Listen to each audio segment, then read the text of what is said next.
সেই রাতের কথা মনে পড়লে এখনো গা শিউরে ওঠে। একটা সুন্দরী পরী প্রতিদিন আমার সাথে শারীরিক সম্পর্ক করে। হ্যাঁ, ঠিক এমনই একটা অদ্ভুত ঘটনা ঘটছে আমার জীবনে। ঘটনাটা আমি প্রথম বুঝতে পারি ৩ দিন আগে। হয়তো রাত তখন ২ থেকে ৩টা বাজে। আসসালামু আলাইকুম। কেমন আছেন আপনারা সবাই? ভালো আছেন আশা করছি। আজকে একটি নতুন গল্প নিয়ে আপনাদের সামনে হাজির হলাম। গল্পের নাম পরীর সহবাস। লেখক হৃদয় খান। তাহলে আজকে পরীর সহবাস এই গল্পটি শুরু করছি আপনাদের জন্য। হয়তো রাত তখন ২ থেকে ৩টা বাজে। হঠাৎ আমার ঘুম ভেঙে যায়। আমি অনুভব করলাম আমার রুমে কেউ একজন আছে। আমি তাড়াতাড়ি করে উঠে বসতে চাই, কিন্তু যেন কোনো এক অদৃশ্য শক্তি আমাকে চেপে ধরে রেখেছে। ঘরের আমি স্পষ্ট অনুভব করলাম একটা হালকা সুবাস ভেসে আসছে। অন্ধকারের মধ্যেও মনে হলো কেউ যেন আমার গায়ে হাত বুলিয়ে দিচ্ছে। আমি অনেকটা ভয় পেয়ে গেলাম। আমি দ্রুত রুমের লাইট জ্বালানোর জন্য হাত বাড়াতেই হঠাৎ জানালার পর্দা দুলে উঠল এবং একটা ধোঁয়ার মতো ছায়া নিমেষের মধ্যে বাতাসে মিলিয়ে গেল। লাইট জ্বালিয়ে নিজের দিকে তাকিয়ে দেখি আমার জামা একটু এলোমেলো হয়ে আছে। শরীরেও একটা অদ্ভুত পরিবর্তন টের পাচ্ছি। আমি ভাবলাম হয়তো কোনো স্বপ্ন দেখছিলাম। মানুষ তো স্বপ্নে অনেক কিছু দেখে, কিন্তু ঘটনাটা এখানেই শেষ হলো না। পরের রাতে আমি তেমন কিছু অনুভব করিনি। তৃতীয় রাতেও আমার সাথে ঠিক আবার একই ঘটনা ঘটে। পরপর একই ঘটনা ২-৩ দিন ঘটার পর আমি আর অপেক্ষা করতে পারলাম না। ঠিক করলাম আজ আমি ঘুমের ভান করে শুয়ে থাকব। দেখব এই অদ্ভুত রহস্যের আসল সত্য কী। রাত গভীর হতেই আমি চোখ বন্ধ করে শুয়ে রইলাম। কিছুক্ষণ পর একটা হালকা বাতাসের ঝাপটা অনুভব করলাম। জানালার পর্দা খানিকটা উঠতে শুরু করলো। তারপর ধোঁয়ার মতো একটা কিছু আমার রুমে ঢুকে আসলো। চোখের পাতার ফাঁক দিয়ে দেখলাম ধোঁয়াটা ধীরে ধীরে একটা নারীর রূপ নিচ্ছে। অসম্ভব সুন্দরী এক নারী, যেন কোনো স্বপ্নপুরীর বাসিন্দা। সে আমার পাশে এসে বসলো। ধীরে ধীরে তার হাত রাখলো আমার বুকে। আমি আর ঘুমের ভান করে শুয়ে থাকতে পারছি না। আমি হঠাৎ তার হাত চেপে ধরলাম। তারপর বললাম, কে তুমি? তুমি এখানে কেন আসছো?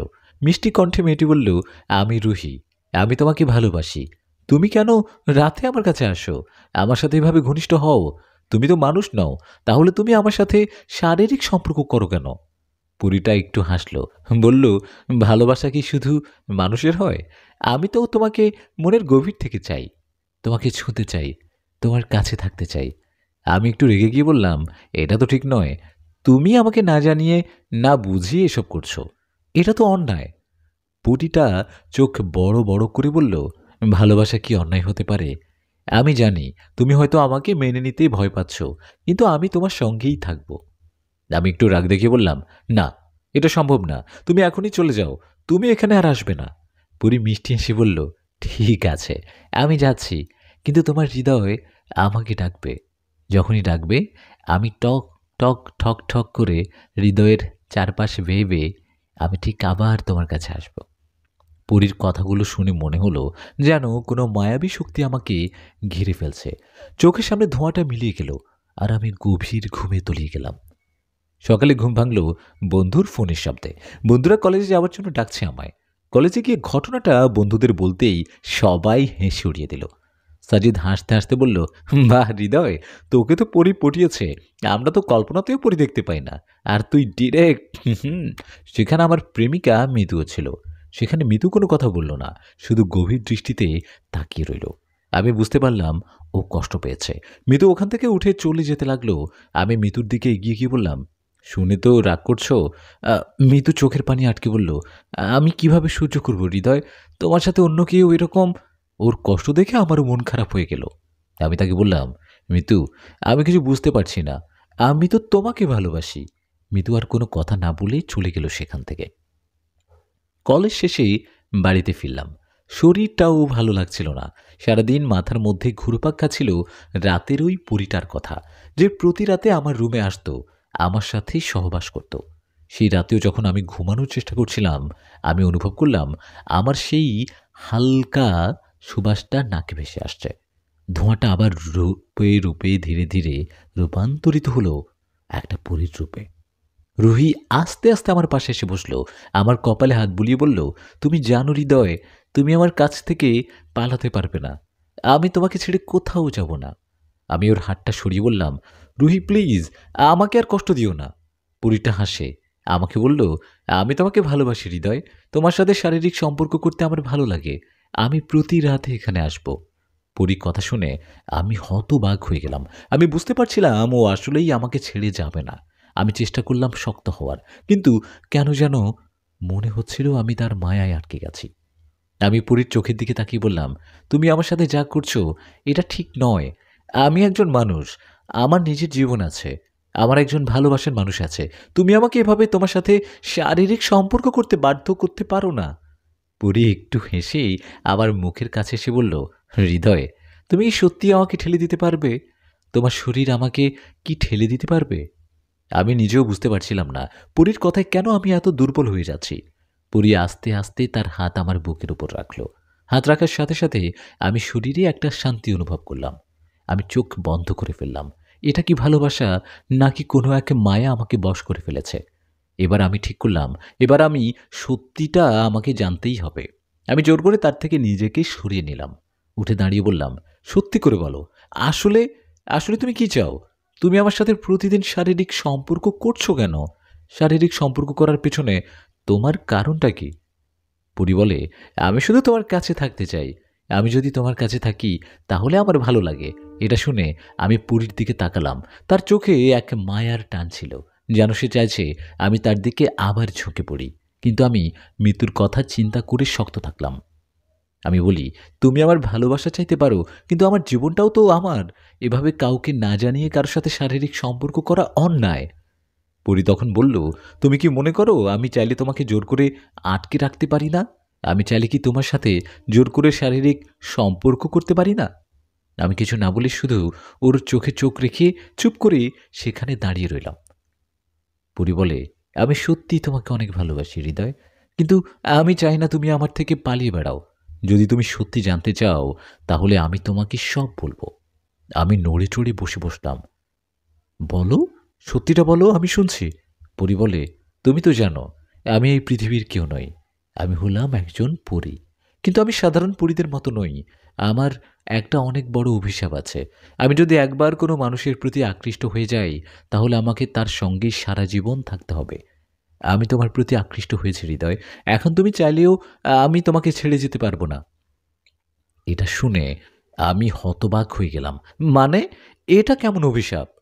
পরী তখন বলে, আমাদের জগতে যদি কোনো পরী কারো প্রতি সত্যিকারের ভালোবাসা অনুভব করে এবং তার সাথে শারীরিক সম্পর্কে জড়িয়ে পড়ে, তবে সে আর কখনোই সে ব্যক্তিকে ছেড়ে যেতে পারে না। পরীর কথা শুনে আমি হতবাক হয়ে গেলাম। তাহলে তুমি আমাকে কখনোই ছাড়তে পারবে না? পরী মাথা নাড়ল। না হৃদয়, যতক্ষণ না তুমি আমাকে ত্যাগ করো আমি তোমার কাছেই থাকবো। আমি কোথাও যেতে পারবো না। এটা শুনে আমি চিন্তায় পড়ে গেলাম। তাহলে কি আমার জীবনে এখন আর স্বাধীনতা নেই? সেখানে আমার মিতুর কথা মনে পড়ল। ওকে আমি কিভাবে বোঝাবো? মিতুকে আমি কি বলবো? পরীর থেকে আমি জিজ্ঞেস করলাম, এটা থেকে মুক্তি পাওয়ার কোনো উপায় নেই? পরী বলল, আছে, কিন্তু সেটা তুমি জানলে হয়তো আর জানতেই চাইবে না। আমি বললাম, মানে? বলো, আমি সত্যিটা এখনই জানতে চাই।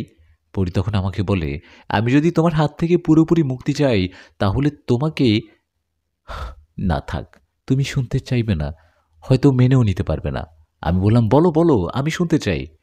তখন সে বলে, তাহলে আমাকে তোমার হাতে মরতে হবে। আমি যদি তোমার হাতে মারা যাই তাহলে আমার আত্মা মুক্তি পাবে। তুমি আমার হাত থেকে মুক্তি পাওয়ার এটা একমাত্র উপায়। আমি বললাম, তুমি তুমি তুমি তুমি এসব কি বলছো? আমি কেন তোমাকে মেরে ফেলতে যাব? পরী একটু হাসি দিয়ে বলল, আমি জানি তুমি তা কখনো করবে না, কিন্তু তুমি যদি সত্যিই আমার থেকে মুক্তি চাও তবে এটাই একমাত্র উপায়। আমি তোমাকে অনেক ভালোবাসি। আমি তোমাকে কষ্ট দিতে চাই না হৃদয়। আমি শুধু চাই তুমি আমাকে ভালোবাসো, তুমি আমাকে গ্রহণ করো। আমি তাকে কি বলবো বুঝতে পারছিলাম না। আমি সেখানে দাঁড়িয়ে দাঁড়িয়ে মৃত্যুর কথা ভাবতে লাগলাম, যার সাথে আমি সারা জীবন কাটাতে চাই, কিন্তু পরীটা তার রূপের মায়ায় আমাকে অবশ করে ফেলেছে। আমি তাকে বললাম, তুমি আমাকে একটু একা থাকতে দাও, আমি ভাবতে চাই, আমি সিদ্ধান্ত নিতে চাই। পরী কিছুক্ষণ আমার দিকে তাকিয়ে বলল, ঠিক আছে হৃদয়, আমি তোমাকে সময় দিব, কিন্তু মনে রেখো আমি আবার আসব। আমি তোমাকে ছেড়ে কোথাও যাব না। আমি তোমার সঙ্গেই থাকব যতদিন না তুমি আমাকে গ্রহণ করো। ততদিন আমি প্রতি রাতে এখানে আসব, তোমার সাথে প্রতিদিন শারীরিক সম্পর্ক করব। এটা বলেই পরীটা আস্তে আস্তে বাতাসে মিলিয়ে গেল। আমি বিছানায় বসে মাথা ধরে ভাবতে লাগলাম, এখন কি করব আমি? মিতুকে সত্যিটা বলবো, নাকি প্রতিদিন পরীর সাথে সহবাস করব, নাকি মুক্তির সেই ভয়ঙ্কর পথ বেছে নেব? এসব ভাবতে ভাবতে আমি রাতেই ঘুমিয়ে পড়ি। সকালবেলা আমার ঘুম ভাঙে। আমি মোবাইলটা হাতে নিলাম। মোবাইলে দেখি অনেকগুলো মেসেজ এসছে। মিতুর মেসেজ, হৃদয় তুমি কি সত্যি আমাকে ভালোবাসো, নাকি আমি শুধুই একটা ছায়া? এসব মেসেজ দেখে আমি বিছানায় ফোনটা হাতে নিয়ে চুপ করে বসে রইলাম। গত রাতের ঘটনায় আমার মাথাটা এখনো ঘুরছে। আমার মনে হচ্ছে আমি মিতুর প্রতি অন্যায় খুব করছি। আমি মিতুকে কষ্ট দিতে চাই না। আমি মিতুকে অনেক ভালোবাসি। কিন্তু কিন্তু পরি এভাবে আর প্রতিদিন চলতে পারে না। আমাকে কিছু একটা সিদ্ধান্ত নিতেই হবে। আমি মোবাইল হাতে নিয়ে মিতুকে কল দিলাম। কিন্তু মিতু প্রথম কল ধরল না। আমি যখন দ্বিতীয়বার কল দিই তখন কল ধরল। হ্যালো মিতু। হ্যাঁ বলো। মিতুর কণ্ঠস্বর শুনে আমার মনে হলো মিতু কাঁদছিল। আমি মিতুকে বললাম, মিতু আমাদের একবার দেখা করা দরকার। তোমাকে অনেক কিছু বলার আছে। দেখা করার কথা শুনে মিতু কিছুক্ষণ চুপ করে থাকার পর বলল, ঠিক আছে, তাহলে আমরা বিকেলে দেখা করি। আমাদের কলেজ মাঠে আমি তোমার জন্য অপেক্ষা করব। এটা বলেই মাত্র মিতু কলটা কেটে দিল। আমি মোবাইলটা হাত থেকে রেখে মনে মনে ভাবতে লাগলাম, যেভাবেই হোক আজ আমাকে মিতুকে সত্যিটা বলতে হবে। পরীর কথাটা আজ আমাকে মিতুকে বলতে হবে। বিকেল হতেই আমি মাকে বলে কলেজ মাঠের দিকে রওনা দিলাম। আমার মাথাটা এখনো ভার হয়ে আছে। মিতুকে কিভাবে সব বলবো বুঝতে পারছি না। প্রতি রাতে পড়ি আমার সাথে কি করে, আমি কি সত্যিটা বলবো, নাকি কিছু লুকিয়ে রাখবো? আমি মিতুকে কি বলবো কিছু বুঝতেছি না। কলেজে মাঠে গিয়ে দেখি মিতু একা দাঁড়িয়ে আছে। দূর থেকে বোঝা যাচ্ছে মিতুর চোখ দুটো লালচে হয়ে আছে। আমি দেখে বুঝতে পারছি মিতু অনেক কেঁদেছে। সে আমাকে দেখা মাত্রই মুখ ফিরিয়ে নিল। আমি আস্তে আস্তে তার সামনে গিয়ে দাঁড়ালাম। মিতু প্লিজ আমার কথাটা একটু শোনো। আর শোনার কিছু নেই হৃদয়। আমি জানি তুমি এখন আমার না, তুমি এখন অন্য কারো হয়ে গেছো। আমি মিতুর হাত ধরে বললাম, না মিতু, তুমি আমাকে ভুল বুঝতেছ। আমি তোমাকে সত্যিটা বলতে এসেছি। আমি জানি তুমি অনেক কষ্ট পেয়েছো, অনেক কষ্ট পাচ্ছ, কিন্তু বিশ্বাস করো মিতু, আমি ইচ্ছে করে কিছুই করিনি। মিতু হৃদয়ের দিকে তাকিয়ে বলল, তাহলে বলো হৃদয়, আসল সত্যটা কি? আমাকে সত্যিটা বলো। আমি কিছুক্ষণ চুপ করে রইলাম। তারপর একটা বড় শ্বাস নিয়ে বললাম, আমি সত্যিই জানি না এটা কিভাবে শুরু হলো। আমি প্রথমে ভেবেছিলাম আমি হয়তো কোনো স্বপ্ন দেখছি, কিন্তু পরে বুঝলাম এটা বাস্তব। প্রতিদিন রাতে আমার রুমে একটা পরী আসে। তার নাম তার নাম রুহি। মিতু আমার দিকে তাকিয়ে থাকলো। আমি বলতে লাগলাম, সে শুধু আমার রুমে আসে না মিতু, পরীটা আমার সাথে প্রতিদিন শারীরিক সম্পর্ক করে। প্রথমে আমি সেটা বুঝতে পারিনি। পরে যখন সে ধরা পড়ে তখন সে স্বীকার করল সে আমার সাথে প্রতিদিন শারীরিক সম্পর্ক করে। পরীটা নাকি আমাকে ভালোবাসে। সে পরীর নাকি একটা অভিশাপ আছে। পরীটা যদি কারোর সাথে একবার শারীরিক সম্পর্ক গড়ে ফেলে তাহলে সে চাইলেও ছেড়ে যেতে পারে না। এসব কথা শুনে মিতুর চোখ দিয়ে জল পড়তে লাগলো। সে কাঁপা কণ্ঠে বলল, তাহলে আমি কে হৃদয়? আমি কি তোমার জীবনে শুধু একজন মানুষ যার কোনো দাম নেই? আমি মিতুকে বললাম, না মিতু, প্লিজ আমাকে ভুল বুঝো না। আমি তোমাকেই ভালোবাসি, আমি তোমাকেই চাই, কিন্তু আমি বুঝতে পারছি না আমি এখন কি করব। রুহি আমাকে ছাড়তে চায় না। রুহি, সে পরি বলেছে আমি যদি মুক্তি চাই তাহলে আমাকে ওকে মেরে ফেলতে হবে। মেরে ফেলার কথা শুনে মিতু হতবাক হয়ে গেল। মানে ও কি তোমাকে ভয় দেখাচ্ছে? আমি মাথা নিচু করে বললাম, না মিতু, পরীটা আমাকে সত্যিই ভালোবাসে, কিন্তু সে বোঝে না আমি যে তোমাকেই ভালোবাসি। আমি চাই না প্রতি রাতে পরীটা আমার সাথে এভাবে থাকুক। আমি চাই না আমার মনের বিরুদ্ধে গিয়ে সে আমার সাথে সম্পর্ক চালিয়ে যাক। মিতু কিছুক্ষণ চুপ থেকে বলল, তাহলে তুমি এখন কি করবে? তুমি পরীকে কিভাবে আটকাবে? আমি মিতুর চোখ দিয়ে তাকিয়ে বললাম, চোখে চোখ রেখে, তুমি কি আমার পাশে থাকবে? তুমি যদি আমার পাশে থাকো তাহলে আমি চেষ্টা করব রুহির হাত থেকে মুক্তি পাওয়ার জন্য। আমি চাই না তোমাকে হারাতে। মিতু আমার হাত চেপে ধরে বলল, হৃদয় আমি তোমাকে অনেক ভালোবাসি, আমি তোমার পাশে থাকব, কিন্তু তুমি কি পারবে তাকে আটকাতে? পরীটা তো তোমার শরীর অধিকার করে নিয়েছে। আমি মিতুর হাত শক্ত করে ধরে বললাম, আমাকে পারতে হবে মিতু, তোমার জন্য আমাকে পারতেই হবে। হঠাৎ মিতু আমাকে বলে উঠল, আচ্ছা হৃদয়, এক কাজ করলে হয় না? এই পরীর ব্যাপারটা তোমার পরিবারকে জানালে হয় না? হয়তো তোমার পরিবার কিছু করতে পারবে। আমি মিতুকে বললাম, তুমি ঠিক কথা বলেছ মিতু। আমাকে পরীর কথাটা আমার মা বাবাকে জানাতে হবে। মা বাবা হয়তো কিছু একটা করতে পারবে। আমি মিতুর কথায় সিদ্ধান্ত নিলাম, পরীর ব্যাপারটা আমি মা বাবাকে জানাবো। তাদের জানালে তারা কি বলে দেখব।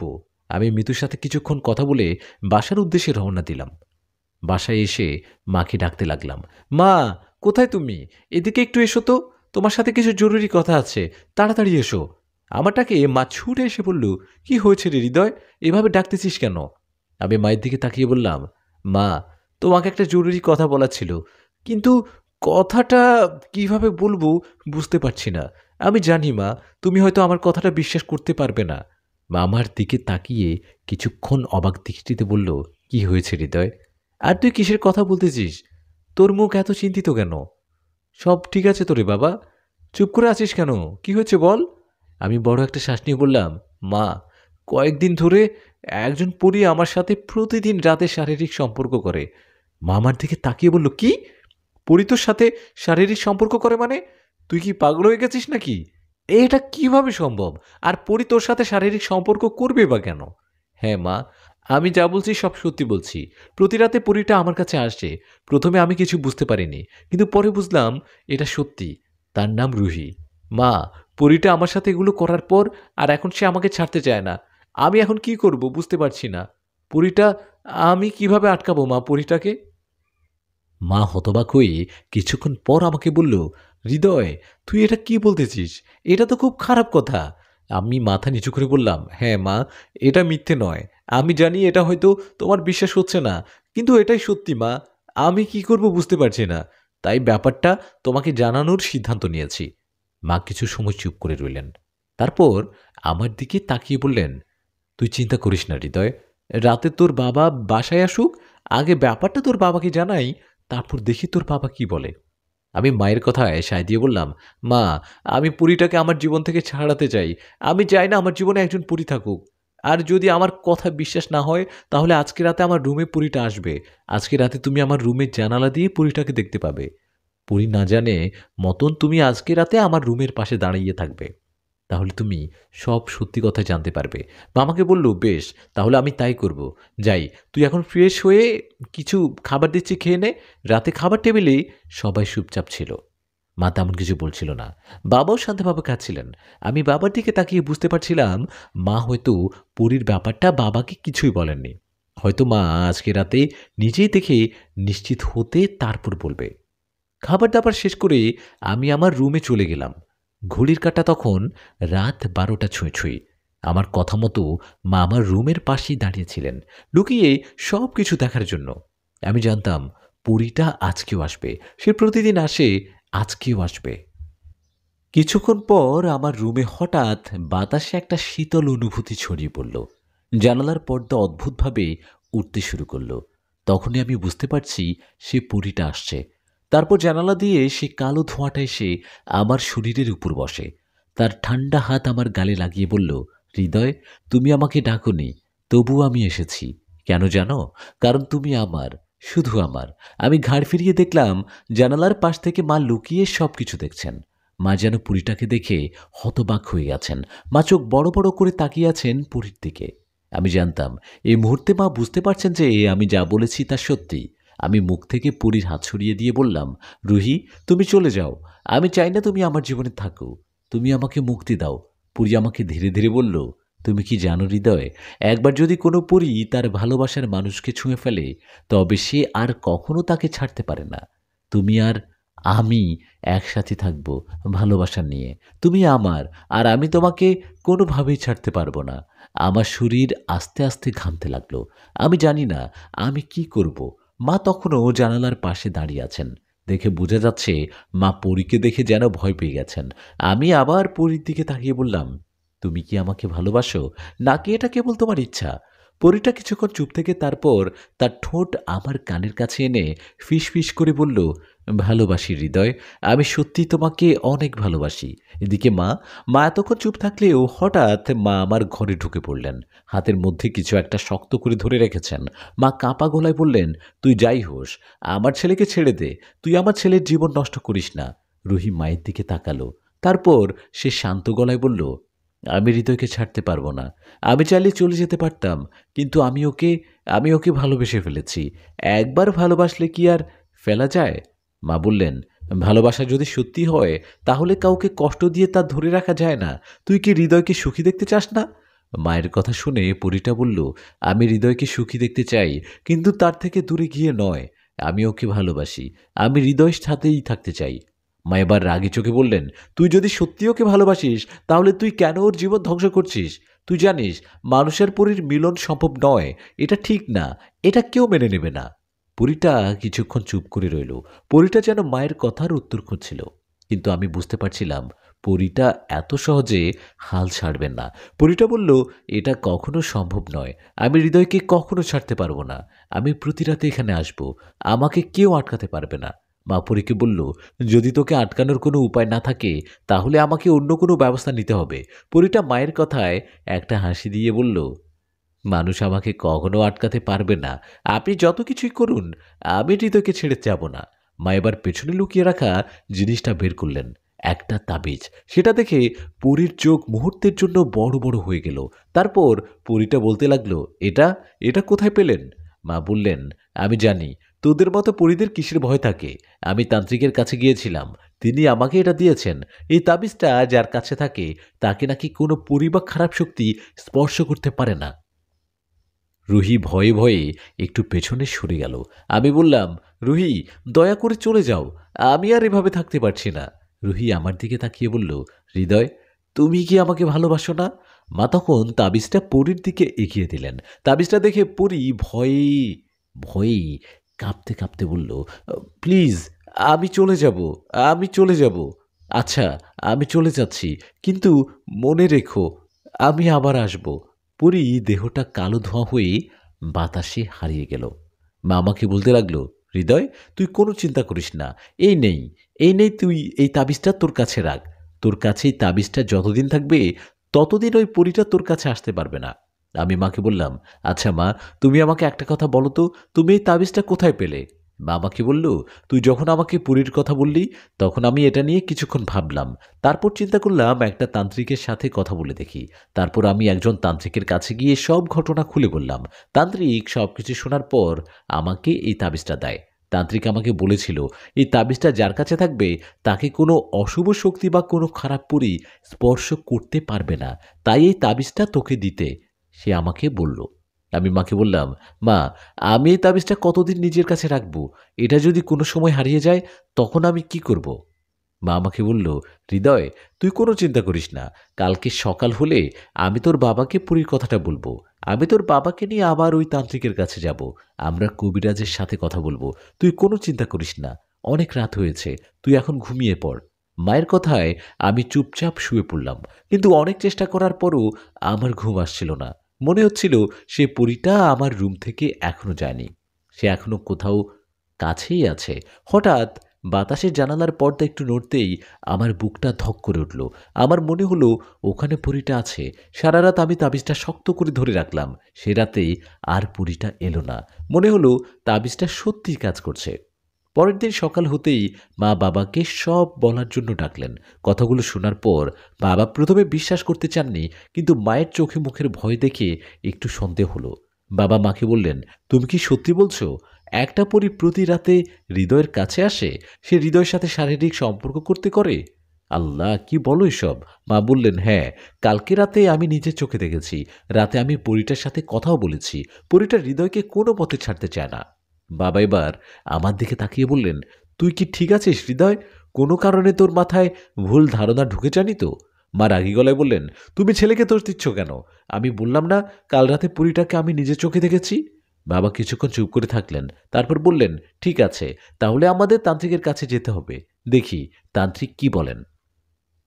আমি আর কিছুই বললাম না। মা বাবার সঙ্গে তান্ত্রিকের কাছে যাওয়া ছাড়া আমার আর কোনো উপায় ছিল না। মা বাবার আমি তিনজনেই তান্ত্রিকের বাড়িতে যেতে লাগলাম। আমরা যখন তান্ত্রিকের বাড়িতে পৌঁছালাম তখন তিনি আমাদের দেখে মুচকি একটা হাসি দিয়ে বললেন, আমি জানতাম তোমরা আবার আসবে। মা তান্ত্রিককে বললেন, বাবাজি, আপনি যা বলেছিলেন সব সত্যি হয়েছে। সেই পরই আমার ছেলেকে ছাড়তেই চাইছে না। তান্ত্রিক মাথা নেড়ে বললেন, এটা স্বাভাবিক। একবার কোনো পরী যদি কোনো মানুষের প্রতি আসক্ত হয়ে পড়ে, তবে সে সহজে ছাড়বে না। এই পরী সাধারণ পরী নয়, ওর টান হৃদয়ের প্রতি গভীর, তাই সহজে যাবে না। তাবিজ ওকে কিছু সময়ের জন্য দূরে রাখবে, কিন্তু ও যদি সত্যি হৃদয়কে চায়, তাহলে পরীটা শক্তিশালী হয়ে আবার ফিরে আসবে। তান্ত্রিকের কথা শুনে আমার বুকটা কেঁপে উঠল। আমি ভয় আর হতাশায় বললাম, তাহলে তাহলে এই পরী থেকে বাঁচার উপায় কি? আমি কি কখনো মুক্তি পাবো না? তান্ত্রিক কিছুক্ষণ চোখ বন্ধ করে মনে মনে কিছু একটা বললেন। তারপর আমাদের বললেন, একটা মুক্তির পথ আছে, কিন্তু সেটা সহজে হবে না। যদি সত্যি এই পরী হৃদয়কে ভালোবেসে থাকে, তাহলে সাধারণ উপায়ে ওকে দূরে রাখা সম্ভব হবে না। তাবিজ কিছু সময়ের জন্য কাজ করবে, কিন্তু ও যদি ফিরে আসার সিদ্ধান্ত নেয়, তাহলে সেটা আটকানো কঠিন হয়ে যাবে। মা চিন্তিত হয়ে বললেন, তাহলে আমরা এখন কি করব বাবাজি? তান্ত্রিক চোখ খুলে মায়ের দিকে তাকিয়ে বললেন, সাধারণ পরী দু ধরনের হয়ে থাকে। কিছু পরী শয়তানের পথে চলে, আর কিছু পরী ভালোবাসার জন্য আসে। আমি মনে করি এই পরী হৃদয়কে সত্যি ভালোবেসে ফেলেছে, আর ভালোবাসা যখন গভীর হয়, তখন তা বাধা মানতে চায় না। বাবা একটু হতাশ গলায় বললেন, তাহলে কি আমাদের কিছু করার নেই? আমাদের ছেলেকে কি আমরা ওর কাছ থেকে রক্ষা করতে পারবো না? তান্ত্রিক তখন একটা পুরনো বই বের করলেন। বইয়ের পাতা উল্টাতে উল্টাতে বললেন, একটা উপায় আছে, কিন্তু এটা ঝুঁকিপূর্ণ। যদি তোমরা রাজি থাকো, তাহলে হৃদয়কে একটা বিশেষ পদ্ধতির মধ্য দিয়ে যেতে হবে। এই পদ্ধতিতে পরি বা অন্য কোনো অশরীরী আত্মার টান কেটে যায়। কিন্তু মা বললেন, কিন্তু কি বাবাজি? তান্ত্রিক আমাদের বললেন, যদি পরি সত্যি হৃদয়কে ভালোবেসে থাকে, তাহলে এই প্রক্রিয়া ওর জন্য কষ্টদায়ক হবে। ও হয়তো প্রচুর রেগে যাবে, অথবা দুঃখে ভেঙে পড়বে। এমনও হতে পারে পরিটা আরো ভয়ঙ্কর হয়ে উঠবে। তান্ত্রিকের কথাগুলো শোনার পর ভয়ে আমার গলা শুকিয়ে যেতে লাগলো। আমি সেখানে কিছু বলার সাহস পাচ্ছিলাম না। আমি মনে মনে ভাবতে লাগলাম, পরীটা কি সত্যি আমাকে ভালোবাসে, নাকি শুধু নিজের ইচ্ছার জোরেই আমাকে ধরে রেখেছে? মা তান্ত্রিককে বললেন, আমি আমার ছেলের জীবন এভাবে নষ্ট হতে দিতে পারবো না। আপনি আমাদের যা করতে বলবেন, আমরা তাই করব। তান্ত্রিক বললেন, তাহলে আজ রাতে যখন পড়ে আসবে, তখন হৃদয়কে সাহসী হতে হবে। ওর সাথে কথা বলতে হবে, ওকে বোঝাতে হবে। যদি সে নিজের ইচ্ছায় হৃদয়কে ছেড়ে যায়, তাহলে সব ঠিক হয়ে যাবে। আর যদি না যায়, তাহলে আমার দেওয়া বিশেষ এক প্রক্রিয়া চালাতে হবে। তবে মনে রেখো, এই কাজ খুবই কঠিন। তান্ত্রিকের কথায় আমার বুকটা থক করে উঠল। আজ রাতে পরীটা আবার আসবে। আমি ওকে কিভাবে বলবো চলে যেতে? ও কি আমার কথা শুনবে? আমার চোখের সামনে ভেসে উঠতে লাগলো পরীর সেই মায়াবী চেহারা, মায়াবী শরীর, ঠান্ডা হাত, আর তার সুন্দর কণ্ঠস্বর। আমি জানি না আমি আজ রাতে কিভাবে এই সত্যের মুখোমুখি হব। তান্ত্রিক আমাকে একটা নতুন তাবিজ দিয়ে বলল, আজ রাতে যখন পরীটা আসবে, তখন তার চোখের দিকে তাকিয়ে সত্যিটা বোঝার চেষ্টা করবে।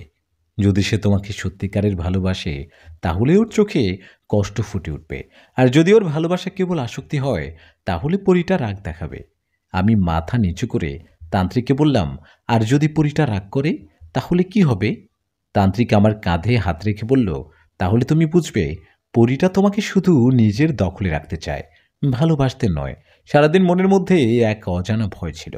মা বাবা আমার পাশে থাকলেও তারা বুঝতে পারছিল না আমার মনে যুদ্ধটা কত কঠিন। যত সময় পার হচ্ছিল, ততই আমার মনে ভয় বাড়তে লাগলো। রাতে আমি যখন ঘুমোতে গেলাম, আমার ঘরের জানালাগুলো আপনা আপনি খুলে গেল। জানালার পর্দাগুলো ধীরে ধীরে উঠতে লাগলো। তখনই আমি বুঝে গেছি সেই পরীটা এসে গেছে। আমার চোখের সামনে কালো একটা ধোঁয়া জানালা দিয়েই আমার রুমে প্রবেশ করলো। সেই কালো ধোঁয়াটা আমার সামনে এসে একটা পরীর রূপ নিল। সেটা ছিল রুহি। পরীটা আমার সামনে দাঁড়িয়ে আছে। রুহি আমার কাছে গিয়ে বসলো। রুহি ধীরে ধীরে আমার গালের উপর হাত রাখলো। তার চোখে গভীর ভালোবাসা ছিল। কিন্তু আজ আমি ভীত না হয়ে সরাসরি তার চোখের দিকে তাকালাম। আমি তাকে বললাম, রুহি, তুমি কেন আসছো? তুমি কি সত্যি আমাকে ভালোবাসো, নাকি এটা শুধুই তোমার আকাঙ্ক্ষা? পরীটা মুচকি একটা হাসি দিয়ে ধীরে ধীরে বলল, হৃদয়, তুমি কি আমাকে সন্দেহ করছো? আমি মাথা নাড়িয়ে বললাম, আমি শুধু সত্যিটা জানতে চাই। ভালোবাসা মানে কি কারো স্বাধীনতা কেড়ে নেওয়া? তুমি আমার ইচ্ছের বিরুদ্ধে এসব করতে পারো না। এটা শোনার পর রুহি আমার দিকে কিছুক্ষণ তাকিয়ে রইল। তারপর বলতে লাগলো, তুমি কি আমাকে তাড়িয়ে দিতে চাও? পরীর কথায় আমি বললাম, আমি চাই না তুমি আমাকে কষ্ট দাও। তুমি যদি সত্যি আমাকে ভালোবাসো, তবে আমাকে মুক্তি দাও। আমি মুক্তি চাই। আমি প্রতিদিন তোমার সাথে শারীরিক সম্পর্ক করতে পারবো না। এবার তুমি আমাকে মুক্তি দাও। পরীটা হঠাৎ কাঁদতে লাগলো। তার চোখ দিয়ে জল গড়িয়ে পড়তে লাগলো। পরীর কান্না দেখে আমি অবাক হয়ে গেলাম। রুহি আমাকে বলল, তুমি কি জানো হৃদয়, আমি কোনোদিন কাঁদিনি, কিন্তু আজ আজ তোমার জন্য আমার বুকটা ফেটে যাচ্ছে। না হৃদয়, আমি তোমাকে ছেড়ে যেতে পারবো না। আমি একটু রাগী হতে বললাম, দেখো রুহি, তুমি যদি প্রতি রাতে আমার রুমে আসা বন্ধ না করো, তাহলে আমাকে অন্য উপায় বের করতে হবে তোমাকে আটকানোর জন্য। রুহি আমার কথায় চোখ লাল করে বলল, কেউ আমার কিছু করতে পারবে না। তোমার থেকে আমাকে কেউ আলাদা করতে পারবে না। তুমি কি সত্যি আমাকে দূরে ঠেলে দিতে চাও হৃদয়? আমি ভয় পেলেও নিজেকে শক্ত করে বললাম, রুহি, আমি চাই না তুমি আমার জীবনে এভাবে জোর করে ঢুকে থাকো। আমি চাই তুমি আমাকে আমার মতো থাকতে দাও। আমি তোমার থেকে মুক্তি চাই। রুহি এবার আমার দিকে আরও এগিয়ে এলো। তার হাত আমার মুখে ছুঁয়ে বলল, তুমি কি জানো হৃদয়, পরীরা যখন সত্যিকারে কাউকে ভালোবাসে তখন তারা কোনো কিছুর ভয় পায় না। আমি কোনো কিছুকে ভয় পাই না হৃদয়। তুমি চাইলেও আমি তোমাকে ছেড়ে যাব না। তুমি আমার, তুমি শুধুই আমার। আমি পরীকে বললাম, কিন্তু আমি তো তোমাকে আমার জীবনে চাই না। আমি চাই আমার জীবন স্বাভাবিক হোক। আমার কথা শুনে রুহির চোখের জল গড়িয়ে পড়তে লাগলো। সে কাঁদতে কাঁদতে বলল, তুমি কি জানো হৃদয়, আমি পরীদের নিয়ম ভেঙে তোমার কাছে এসেছি। আমার নিজের জগৎ ছেড়ে, আমার শক্তি ছেড়ে সব কিছু ত্যাগ করে আমি তোমাকে ভালোবেসেছি। আর তুমি এখন আমাকে ত্যাগ করতে চাও? তখনই আমি কিছু বলতে যাব, তার আগেই মা দরজার সামনে এসে দাঁড়ালেন। মায়ের হাতে সেই তাবিজটা ছিল। মা তাবিজটা রুহির দিকে এগিয়ে দিয়ে বললেন, তুই যেই হোস, তোর জায়গা এখানে নয়। আমার ছেলে জীবন নিয়ে খেলবি না। তুই এখান থেকে চলে যা। রুহি মায়ের দিকে তাকিয়ে বলল, তাবিজ দিয়ে আমাকে কিছু সময়ের জন্য দূরে রাখা যাবে, কিন্তু হৃদয় শুধু আমার। তাকে আমি ছেড়ে যেতে পারবো না। আমি এখন চলে যাচ্ছি, কিন্তু আমি আবার ফিরে আসব। তখন আমি শুধু ফিরে আসব না, হৃদয়কে আমার সাথে করে নিয়ে যাব। এটা বলে পরীটা হঠাৎই ধোঁয়া হয়ে বাতাসে মিলে গেল। পরীটা আমার রুম থেকে চলে যাওয়ার পর বা আমাকে কাঁধে হাত রেখে বললেন, বাবা, তুই ভয় পাবি না, আমরা কিছু একটা করবই। আমি মাকে বললাম, মা, তোমার তান্ত্রিকের কথা মনে আছে? তিনি বলেছিলেন, যদি পরী সত্যিকারের আমাকে ভালোবাসে তবে সে কষ্ট পাবে, আর যদি সে ভালোবাসার আড়ালে আসক্তি থাকে তবে সে রাগ দেখাবে। কিন্তু মা, আমি স্পষ্ট দেখেছি পরীটা রাগও করেছে, আবার আমার জন্য কেঁদেছেও। তবে মা, সত্যিটা কি, সে কি আমাকে ভালোবাসে, নাকি শুধু নিজের করে রাখতে চায়? এখন আমি সেটা কিভাবে বুঝবো? মা আমাকে বললেন, তুই এই নিয়ে কোনো চিন্তা করিস না বাবা। কাল সকাল হলে আমরা সবাই তান্ত্রিকের কাছে আবার যাব। তান্ত্রিক কোনো না কোনো একটা উপায় বের করবে। আর হ্যাঁ, কালকে আমাদের সাথে মিতুও যাবে। তুই মিতুকে কল দিয়ে বলে দিয়ে কালকে আসতে। তুই এখন ঘুমা। কাল সকাল সকাল ঘুম থেকে উঠতে হবে। আমি আর মাকে কিছু না বললাম। আচ্ছা ঠিক আছে মা, তুমিও গিয়ে ঘুমাও, যাও। পরের দিন সকালে আমি মিতুকে কল দেই। মিতুকে কল দিয়ে বলি, কেমন আছো মিতু? মিতু আমাকে বলল, ভালো আছি হৃদয়। তুমি কেমন আছো? আমি মিতুকে বললাম, আমি ভালো নেই মিতু। ওই পরীটা আমার কাছে আসে, আমাকে ভালো থাকতে দিচ্ছে না। মিতু, আজ আমাদের তান্ত্রিকের কাছে যেতে হবে। মা বলেছে তুমিও আমাদের সঙ্গে তান্ত্রিকের কাছে যাবে। মিতু আমাকে বলল, আবার তান্ত্রিকের কাছে কেন? হৃদয়, কাল রাতে কি আবার কিছু ঘটেছে? পরীটা কি আবার কিছু করেছে? আমি বড় একটা শ্বাস ফেলে বললাম, হ্যাঁ, কাল রাতে পরীটা আবার এসেছিল, এবং এবার কিছু অদ্ভুত ব্যাপার ঘটেছে। আমি সত্যিটা জানতে চাই মিতু, ও কি আমাকে সত্যিকারের ভালোবাসে, নাকি সে শুধু আমার প্রতি আসক্ত হয়ে এসব করছে? মিতু কিছুক্ষণ চুপ থেকে তারপর বলল, আচ্ছা ঠিক আছে, আমি তৈরি হচ্ছি। আমি আধা ঘন্টার মধ্যে তোমাদের বাসায় আসতেছি। তারপর আমরা একসঙ্গে বের হব। আমি ফোন রেখে দিয়ে ফ্রেশ হতে গেলাম। আমি ফ্রেশ হয়ে খাবার খেতে খেতে মিতুও চলে আসলো। মিতু বাসায় আসার পর মা আমাদের সঙ্গে নিয়ে তান্ত্রিকের কাছে রওনা দিলেন। পুরোটা পথ আমার মাথায় কেবল মাত্র পরীর কথাই ঘুরছিল। পরীটা কি সত্যি আমাকে ভালোবাসে? তার চোখের জল কি সত্যি, নাকি সেটাও একটা ধোঁকা? আমি এগুলো চিন্তা করতে করতে কখন যে তান্ত্রিকের বাসার সামনে চলে আসলাম আমি বুঝতে পারিনি। আমরা তান্ত্রিকের বাড়ির ভেতর গিয়ে দেখি তিনি আগের মতোই ধ্যানমগ্ন। আমরা তার রুমে ঢোকার পর তিনি চোখ খুললেন। তারপর আমাদের বললেন, মনে হচ্ছে কাল রাতে কিছু ঘটেছে। বলো হৃদয়, কাল রাতে কি হয়েছিল? কাল রাতে ঘটে যাওয়ার সব কিছু আমি খুলে বললাম। পরিচোখের জল, তার রাগ, তার দাবি যে আমি শুধুই তার। আর মায়ের তাবিজ দেখানোয় সে কেমন অদৃশ্য হয়ে গেল। আমার কথা শুনে তান্ত্রিক একটু হেসে বললেন, পরীটার মনে ভালোবাসা আছে, কিন্তু সেই ভালোবাসা স্বার্থপর। সে তোমাকে সত্যি ভালোবাসে, কিন্তু তার ভালোবাসার মধ্যে স্বাধীনতার জায়গা নেই। সে চায় না তুমি নিজের মতো করে বাঁচো। সে কেবল তোমাকে নিজের করে রাখতে চায়। আমি হতাশ গলায় বললাম, তাহলে কি আমার মুক্তির কোনো উপায় নেই? তাহলে কি আমাকে এভাবে থাকতে হবে?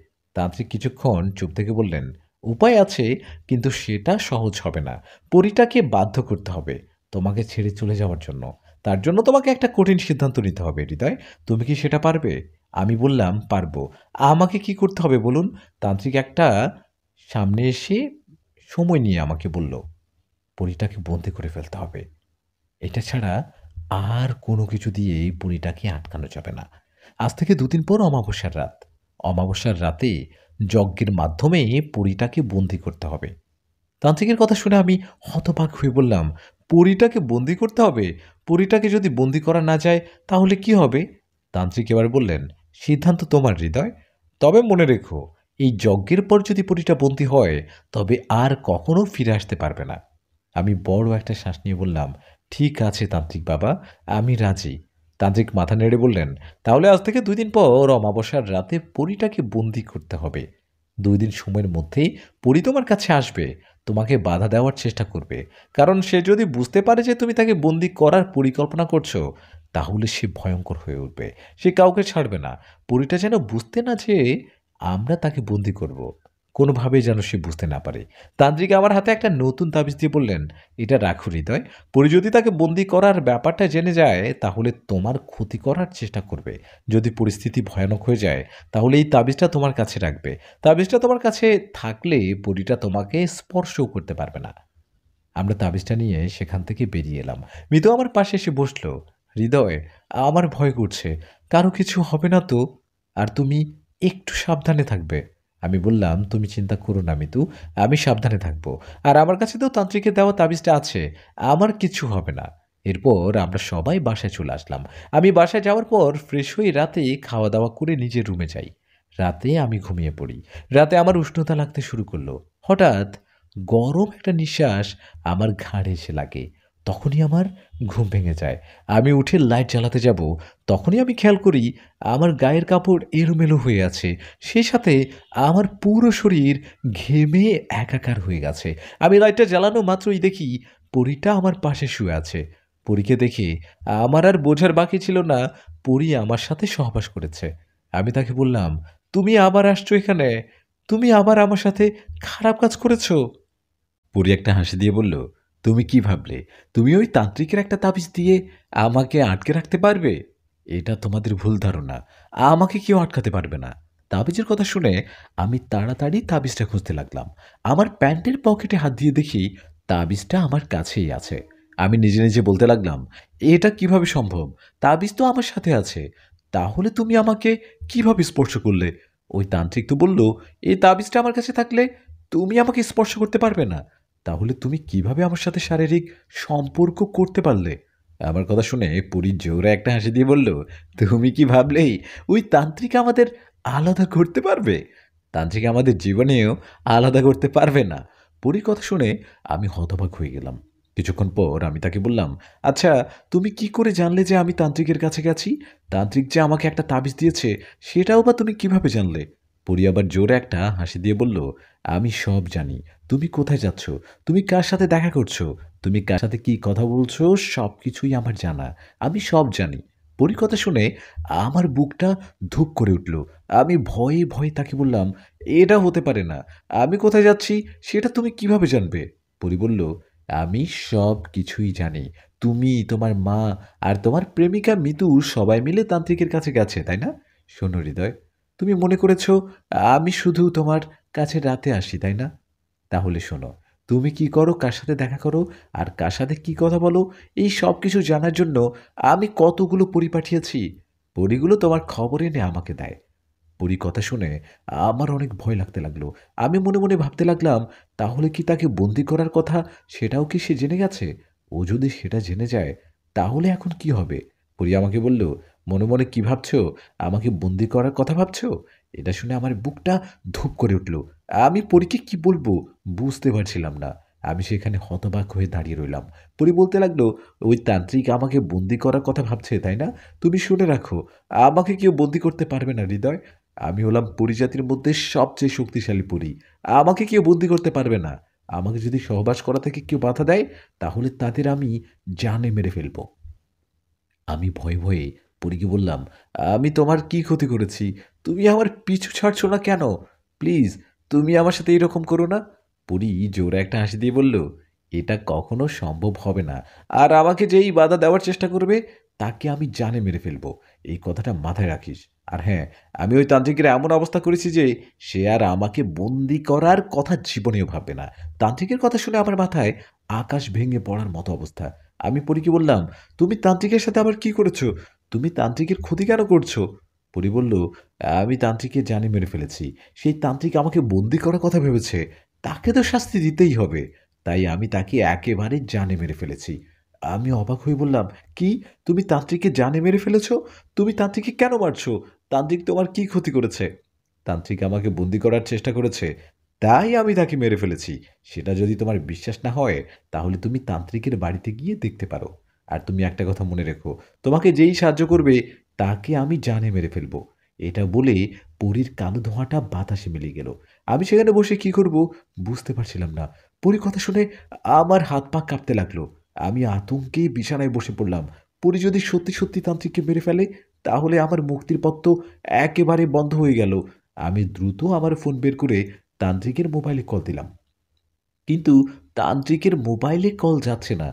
তান্ত্রিকের মোবাইল বন্ধ পেয়ে আমার বুকের ভেতর কেমন জানি মোচড় দিয়ে উঠল। আমি তাড়াতাড়ি করে বাইরে বের হলাম। আমি আমার রুম থেকে বাইরে বের হয়ে মা-বাবার ঘরের দিকে তাকালাম। দেখলাম সবাই ঘুমাচ্ছে। আমি মনে, মনে ভাবতে লাগলাম, এই মুহূর্তে কাউকে কিছু বললে তারা ভয় পেয়ে যাবে। তাই আমি চুপচাপ আবার আমার রুমে চলে গেলাম। আমার মাথায় তখন একটা কথা ঘুরছিল, তান্ত্রিকের বাড়িতে গিয়ে একবার দেখা দরকার। কিন্তু এত রাতে যাওয়াটা কি ঠিক হবে? তারপর আমি সিদ্ধান্ত নিলাম যে তান্ত্রিকের বাড়িতে আমি আজকে যাব না। কালকে সকাল হলে আমি মা-বাবাকে সবকিছু জানাবো। তারপর মা-বাবা সহ তান্ত্রিকের বাড়িতে যাব। রাতপরীর কথাগুলো আমার কানে এখনো বাজছিল। যে আমাকে বাধা দেবে, আমি তাকে মেরে ফেলবো। আমি কিছুক্ষণ বিছানায় বসে রইলাম। পরে সেই ভয়ংকর হাসিটা আমার কানে এখনো বাজছে। আমি রাতের বাকি সময়টা ঘুমানোর চেষ্টা করলাম। কিন্তু কোনো মতেও ঘুম আসছে না। পরীর শরীরে সেই উষ্ণতা, ওর নিঃশ্বাসের গরম বাতাস এখনো যেন আমার গায়ে লেগে আছে। আমি ঘুমানোর জন্য চোখ বন্ধ করলেই পরীর মুখটা যেন দেখতে পাই। আমি কোনো মতে রাতে ঘুমিয়ে যাই। পরের দিন সকালে আমার ঘুম ভাঙে সূর্যের আলোয়। আমি উঠে বসলাম। আমার মনের মধ্যে এখনো রাতের ভয়টা রয়ে গেছে। কিছুক্ষণ পর সাহস করে মা-বাবার কাছে যাওয়ার জন্য উঠে দাঁড়ালাম। বাইরে গিয়ে দেখি মা রান্নাঘরে কাজ করছে আর বাবা বসে, বসে খবরের কাগজ পড়ছে। আমি তাদের কাছে গিয়ে বললাম, "মা, বাবা, তোমাদের একটা জরুরি কথা বলার আছে।" মা চমকে আমার দিকে তাকালেন। "কি হয়েছে হৃদয়? তোমার মুখটা এরকম লাগছে কেন? রাতে কি কোনো সমস্যা হয়েছে?" আমি সাহস করে মা-বাবাকে সব বলে দিলাম। তান্ত্রিকের কথা, যজ্ঞের পরিকল্পনা, পরীর হুমকি আর সবচেয়ে ভয়ংকর ব্যাপার তান্ত্রিককে মেরে ফেলার কথা। আমার কথা শুনে মা-বাবা হতবাক হয়ে গেলেন। বাবা ধীরে, ধীরে বললেন, "তুই কি ঠিক বলছিস হৃদয়? পরীটা সত্যি তান্ত্রিককে মেরে ফেলেছে?"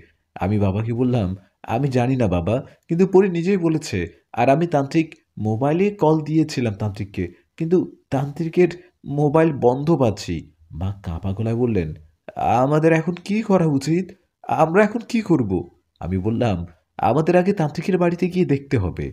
সত্যি কি তান্ত্রিক মারা গেছে? নাকি পরী মিথ্যে বলছে?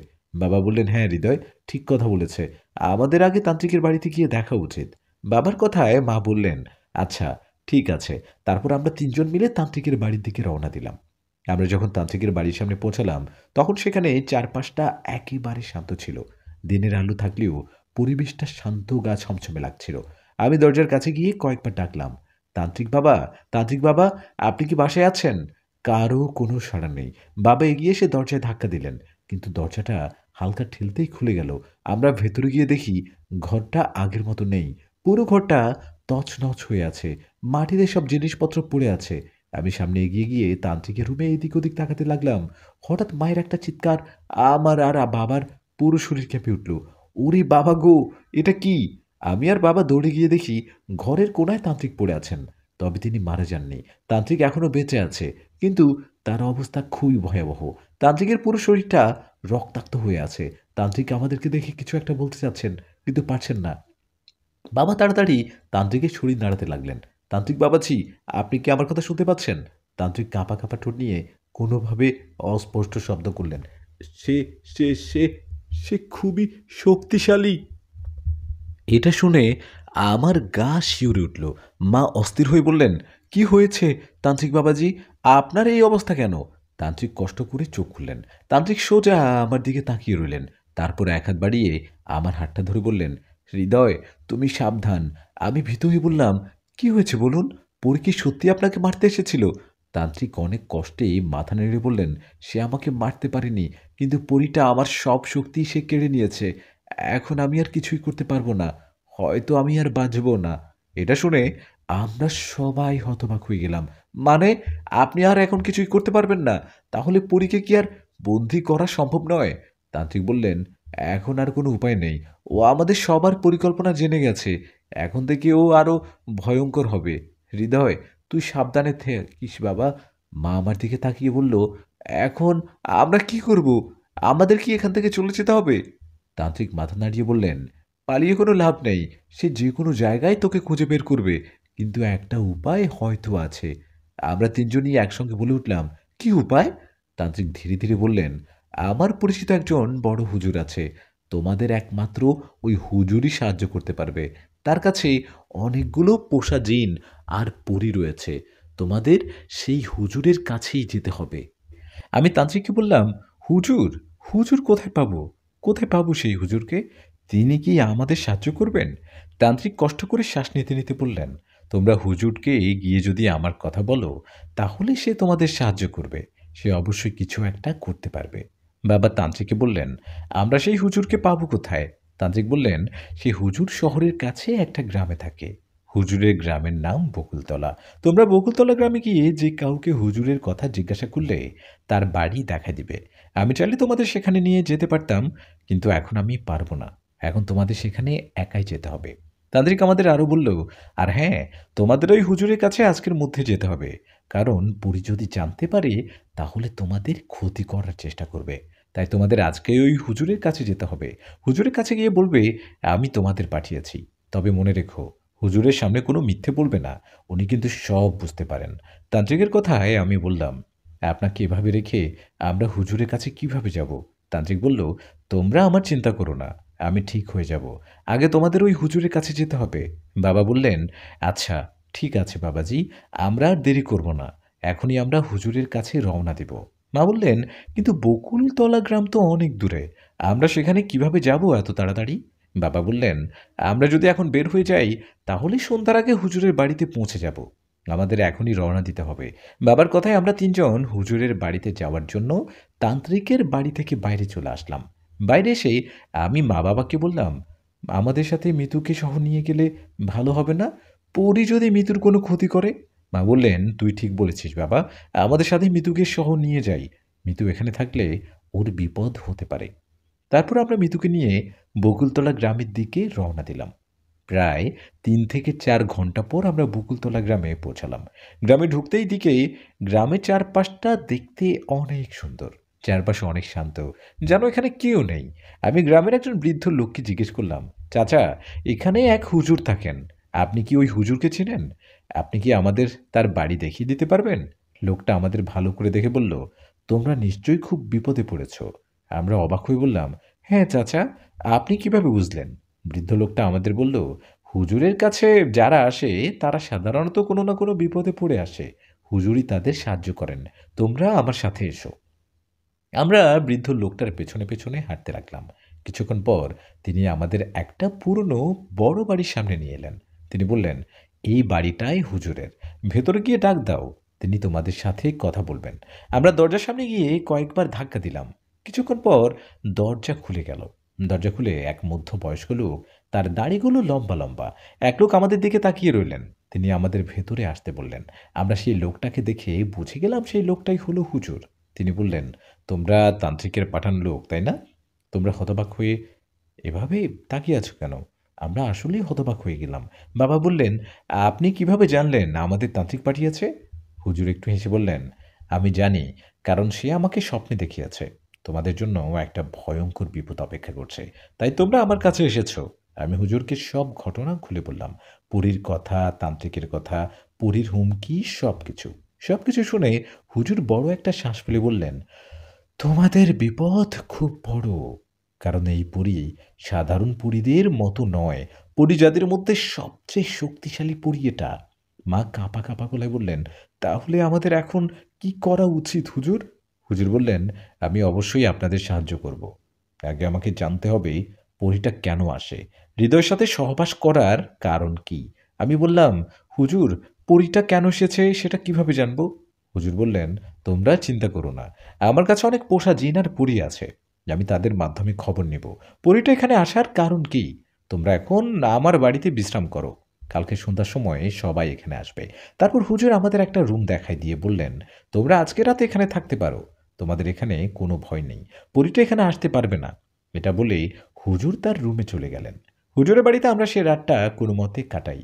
পরের দিন সকালে আমরা খাওয়া দাওয়া করার পর গ্রামে হাঁটতে বের হই।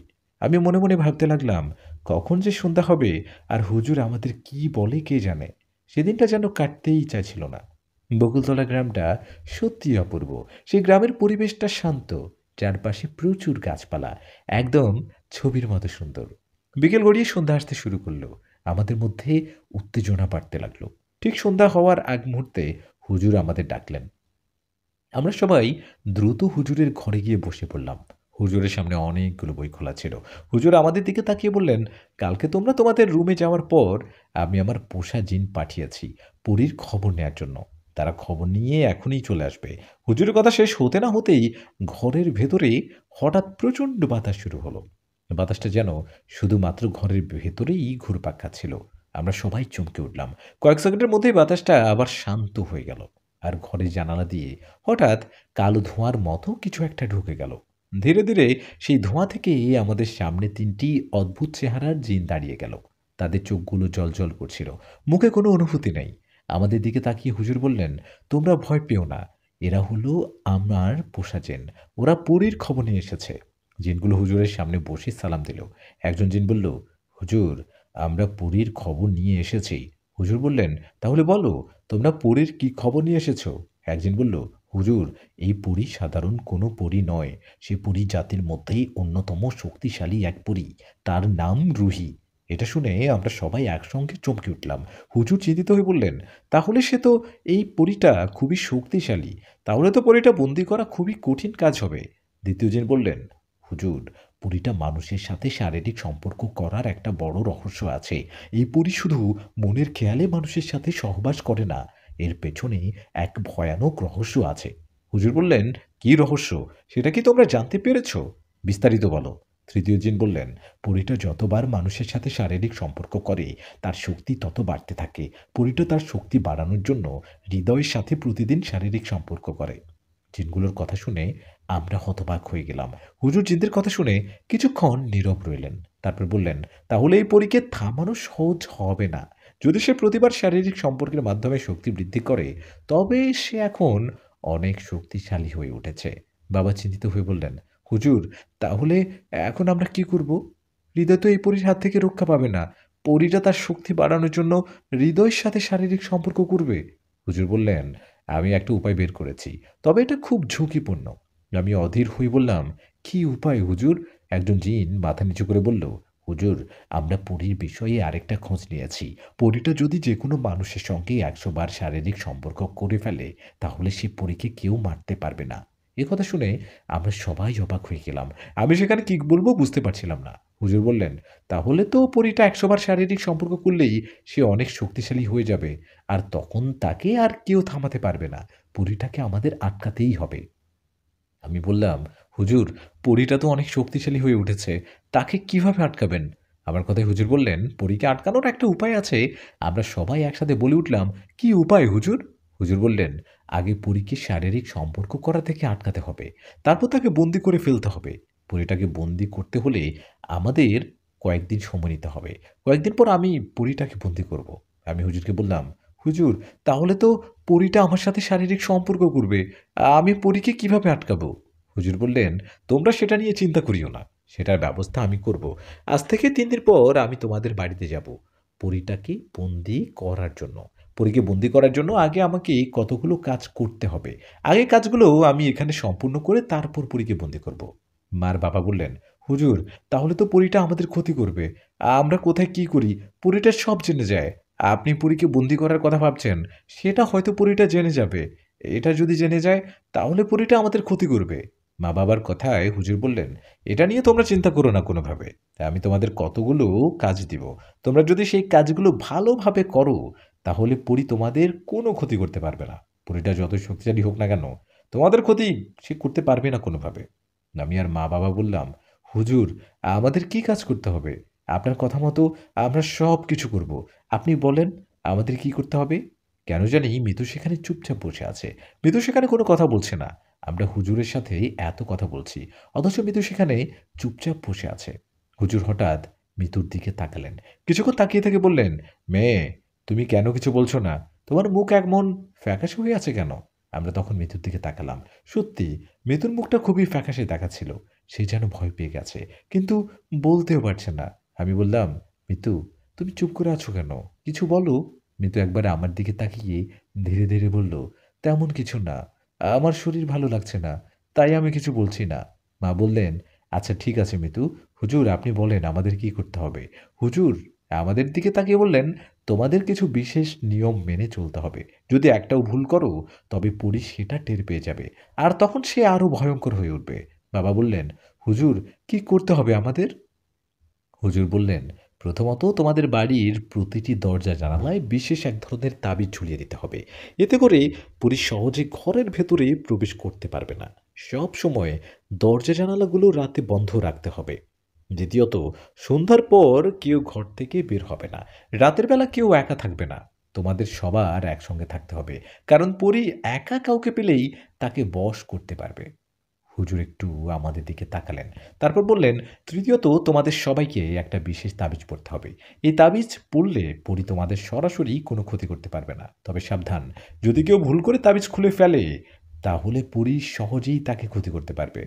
বাবা বললেন, "হুজুর এগুলো ছাড়া কি আর কোনো কিছু করতে হবে?" হুজুর বললেন, "হ্যাঁ, আরেকটা গুরুত্বপূর্ণ কাজ করতে হবে। আমি কিছু বিশেষ জল দিব। জলগুলো রাতের বেলা তোমাদের ঘরের চারপাশে ছড়িয়ে দিবে। এই জল পুরীর শক্তি কিছুটা হলেও দুর্বল করে দিবে, যাতে সে সহজেই বাড়ির ভেতরে প্রবেশ করতে না পারে।" মা চিন্তিত গলায় বললেন, "হুজুর, আমাদের কি এসব করার পর নিশ্চিতভাবে পরীকে আটকাতে পারবো?"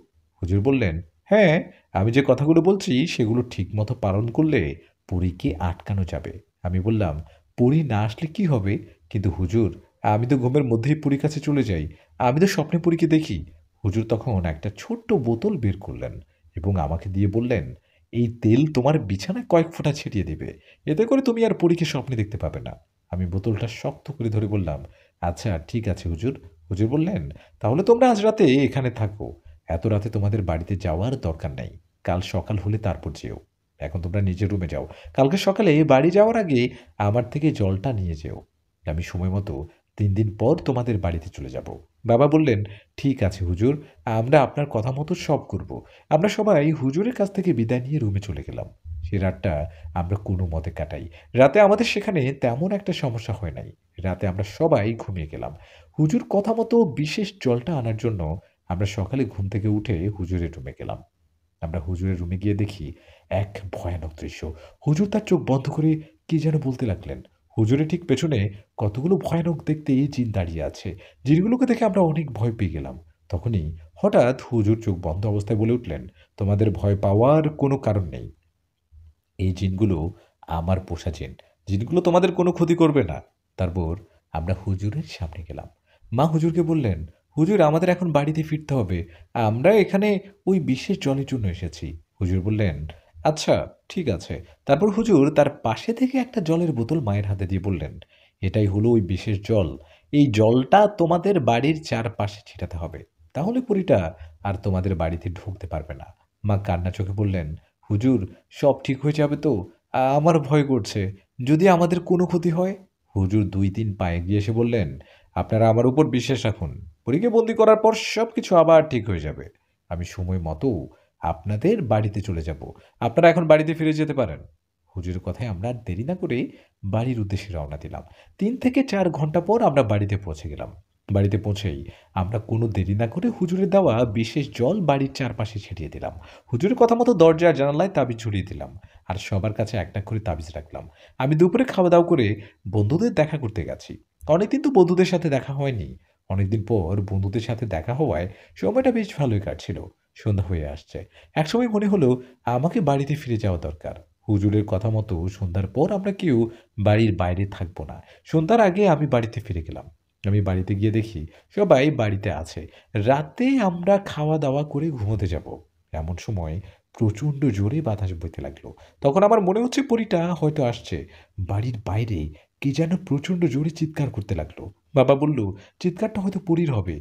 পরীটা বাড়িতে ঢুকতে পারছে না। তাই হয়তো চিৎকার করছে। তোমরা কেউ দরজা জানালা খুলবে না।" মা বললেন, "আমার কিন্তু ভয় লাগছে।" জানালা দিয়ে একটু দেখা যাচ্ছে কে যেন বাড়ির বাইরে হাঁটছে। বাড়ির বাইরের চারপাশে কালো ধোঁয়ার মতো কিছু একটা ঘুরছে। প্রায় ২ থেকে ৩ ঘন্টা এভাবে চলার পর পরিস্থিতি কিছুটা আগের মতো স্বাভাবিক হতে লাগলো। মনে হচ্ছে পরীটা বাড়িতে ঢুকতে না পেরেই চলে গেছে। রাতে আমাদের আর কোনো তেমন একটা সমস্যা হয়নি। হুজুরের ওই তেল আমার বিছানায় ছিটিয়ে দেওয়ার কারণে রাতে আমি পরীকে আর স্বপ্নে দেখিনি। সকালে ঘুম থেকে উঠে আমরা সবাই একসঙ্গে বসে রাতের ঘটনা নিয়ে আলোচনা করছিলাম। বাবা বললেন, হুজুরের দেওয়া নিয়মগুলো আমরা ঠিকমতো মেনেছি বলেই হয়তোবা পরী ঘরে ঢুকতে পারেনি। তবে আমাদের সতর্ক থাকতে হবে। মা তখনও ভীতু গলায় বললেন, আমি জানি না আমি জানি না এসব ঠিকঠাক কাজ করবে কিনা। আমি চাই হুজুর যত তাড়াতাড়ি সম্ভব এসে আমাদের সাহায্য করুক। এভাবে আরো ২ দিন কেটে যায়। সকালে আমরা নাস্তা করার সময় মা হঠাৎ বলে উঠলেন, আজ তো হুজুর আমাদের বাড়িতে আসার কথা পরীটাকে বন্দি করার জন্য। কে জানে হুজুর আসে কি না। হুজুর যদিও আসে, হুজুরটা কি পরীকে বন্দি করতে পারবে? মায়ের কথায় আমি বলে উঠলাম, মা, হুজুর যখন একেবারে বলছে আমাদের বাড়িতে আসবে তখন হুজুর আসবেই। মা তুমি চিন্তা করো না তো, হুজুর সময় মতোই চলে আসবে। সময় যত যাচ্ছে মনের ভেতর ভয় তত বাড়ছে। ৫টা বেজে গেছে। কিন্তু হুজুর এখনো আসছে না। হুজুরের আবার কোনো বিপদ হয়নি তো? সন্ধ্যা ৬টার দিকে আমি, মিতু আর মা-বাবা সবাই মিলে হুজুরের অপেক্ষা করছিলাম। কিন্তু হুজুর আসছে না। সন্ধ্যা হয়ে গেছে। কিন্তু হুজুরের কোনো খবর নেই। মা ভয়ে, ভয়ে বললেন, "হুজুরের কি কিছু হয়েছে নাকি? এত দেরি করছে কেন? হুজুরের যদি কিছু হয়ে গিয়ে থাকে, যদি পরী ওকে কিছু করে থাকে?" বাবা বললেন, "হুজুর এত সহজে হার মানার মানুষ না। নিশ্চয়ই কোনো কারণে দেরি হচ্ছে।" মা-বাবার কথা শুনে আমি বললাম, "আমি কি বাইরে গিয়ে দেখব হুজুর আসছে কিনা?" বাবা সঙ্গে, সঙ্গে বারণ করলেন, "না, একদম না। সন্ধ্যার পর কেউ বাড়ির বাইরে যাবে না। এটা হুজুর নিজেই বলেছে।" আমরা সবাই অস্থির হয়ে হুজুরের জন্য বসে রইলাম। ঘড়ির কাঁটা তখন রাত ৮টা ছুঁই, ছুঁই। এমন সময় আমাদের বাড়ির সামনের দরজায় এক শক্ত ধাক্কার শব্দ হলো, ধপ, ধপ। মা ভয়ে বলে উঠলেন, "কে ওখানে?"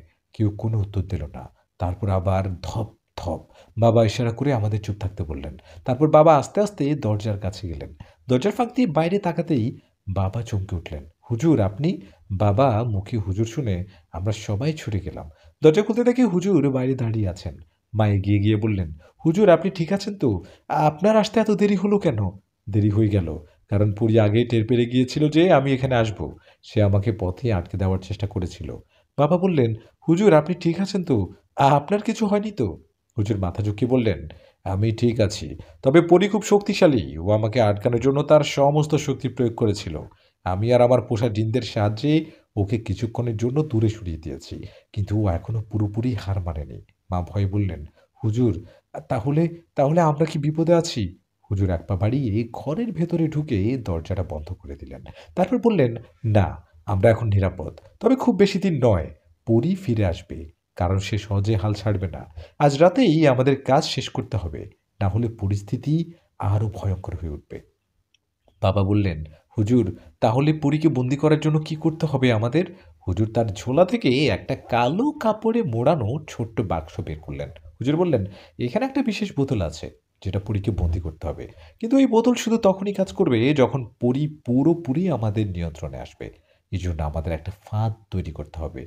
আমি জিজ্ঞাসা করলাম, "কেমন ফাঁদ হুজুর?" হুজুর বললেন, "এই ঘরের মধ্যে আমি এক বিশেষ বৃত্ত আঁকবো। সেই বৃত্তের ভেতর পরী আসলেই ওর শক্তি কমে যাবে। আর তখনই আমি ওকে এই বোতলের মধ্যে বন্দি করব।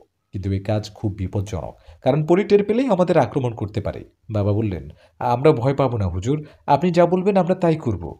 হুজুর ঘরের মাঝখানে একটি চক দিয়ে বড় একটা বৃত্ত আঁকলেন। তারপর মাঝখানে একটি কালো পাথর রাখলেন। হুজুর বললেন, এবার দরজা জানালা খুলে দিতে হবে। আর দরজা জানালা থেকে তাবিজগুলো খুলে দিতে হবে, যাতে পরী ভেতরে আসতে পারে। আমরা সবাই শিউরে উঠলাম। মিতু বললেন, দরজা খুলবো? তাহলে তো সে আমাদের ক্ষতি করতে পারবে। হুজুর বললেন, ভয় পেও না। আমি আগে থেকে বৃত্তের চারপাশে সুরক্ষা দিয়েছি। সে ভেতরে ঢুকলে আর বের হতে পারবে না। আমরা দরজা জানলা খুলে তাবিজগুলো তুলে ফেললাম, যেমন হুজুর বলেছিলেন। হুজুর বৃত্তের ভেতরে কিছু শব্দ বলছিলেন, যেন পরীকে আটকানোর জন্য এক ধরনের মন্ত্র পাঠ করছেন। আমরা সেখানে চুপচাপ দাঁড়িয়ে রইলাম। হঠাৎ বাইরে প্রচণ্ড জোরে বাতাস শুরু হলো। চারপাশ অন্ধকার হয়ে আসতে লাগলো। কোথা থেকে কালো এক বিশাল ধোঁয়া ঘরে প্রবেশ করলো। আমি তখন বুঝতে পারছি পরী আসছে। সেই কালো ধোঁয়ার ভেতর থেকে ধীরে ধীরে এক নারী ফুটে উঠল। সেই নারীটা ছিল পরী। হুজুর তখনও মন্ত্রও পাঠ করে যাচ্ছিলেন। পরী এবার কঠিন গলায় বলল, তোরা কি মনে করিস একটা সামান্য বোতল দিয়ে আমাকে বন্দি করতে পারবি? আমি অমর, আমি অনন্ত শক্তিশালী। হ্যাঁ, আমাকে কেউ বন্দি করতে পারবে না। তোরা কি ভেবেছিস এসব করে আমাকে আটকাতে পারবি? আটকে রাখা সম্ভব আমাকে? পরীর কথা শেষ না হতেই সে হঠাৎ করে আমার দিকে ছুটে আসতে লাগলো। আমি চিৎকার করে পেছনে সরে আসার আগেই হুজুর চিৎকার করে উঠলেন, এখন এ সময় পরী বৃত্তে ঢুকেছে, কেউ আর নড়বে না। পরী তখন মাঝখানে আঁকা বৃত্তের মধ্যে ঢুকে পড়েছে, কিন্তু বুঝতে পারেনি যে সেটাই তার ফাঁদ। হুজুর দ্রুত কিছু শব্দ উচ্চারণ করলেন, আর সাথে সাথে বৃত্তের চারপাশে আগুনের মতো একটা আলো জ্বলে উঠল। পরী প্রচণ্ড জোরে চিৎকার করতে লাগলো, কিন্তু সে কিছুই করতে পারছিল না। সে প্রচণ্ড রাগে চিৎকার করে উঠল, না, এটা হতে পারে না। হ্যাঁ, আমাকে আমাকে এখান থেকে বের করে দাও। হুজুর এবার তার হাতের ছোট বাক্স থেকে সেই বিশেষ বোতলটা বের করলেন। বোতলটা খুলতেই কয়েক সেকেন্ডের মধ্যেই তার পুরো শরীর ধোঁয়ায় পরিণত হলো এবং ঝড়ের বেগে সেই বোতলের ভেতরে আটকা পড়ে গেল। পুরি চিৎকার করে বলতে লাগলেন, না, আমাকে বন্দি করো না, আমি আবার আসবো, তোমাদের কাউকে আমি ছাড়বো না। হুজুর দ্রুত বোতলের ঢাকনা বন্ধ করে দিলেন এবং সেটার চারপাশে আরও কিছু মন্ত্র পড়লেন। পরে বোতলে বন্দি হওয়ার পরে পুরো ঘর তখন স্বাভাবিক হয়ে গেল। আমরা সবাই হুজুরের দিকে তাকিয়েছিলাম। মিতু ভয়ে ভয়ে জিজ্ঞাসা করলেন, পরিচি সত্যি বন্দি হয়ে গেছে? হুজুর হাসলেন, হ্যাঁ, ও আর বের হতে পারবে না। মা বললেন, অবশেষে আমাদের মুক্তি। হুজুর সেই বোতলটি আমাদের দেখিয়ে বললেন, এখন এটাকে এমন এক জায়গায় রাখতে হবে যেখানে আর কেউ এটি খোলার সুযোগ না পায়। আমি এটিকে এক নির্দিষ্ট জায়গায় নিয়ে গিয়ে সিলমোহর করে দিব, যাতে ও আর কখনো মুক্ত হতে না পারে। মিতু বললেন, হুজুর, এই বোতলটা কোথায় রাখবেন? নাকি জলে ফেলে দিবেন? হুজুর বললেন, না, এটাকে জলে ফেলা যাবে না। বোতলটা যদি ফেলে দিই তাহলে কেউ এটাকে খুলে দেখবে। এটা খোলা মাত্রই পড়ি আবার ফিরে আসবে। তাই এটাকে মাটির নিচে পুঁতে ফেলতে হবে। মিতু বললেন, মাটির নিচে কোথায় রাখবেন? হুজুর বললেন, আমার বাড়ির পেছনে একটা বিশাল তেঁতুল গাছ আছে। ওই বোতলটা সেই গাছটার নিচে পুঁতে রাখবো। তাহলে পুড়ি আর কোনোদিন ফিরে আসতে পারবে না। বাবা বললেন, হুজুর, আপনাকে অসংখ্য ধন্যবাদ। আপনি না থাকলে আমরা কি করতাম?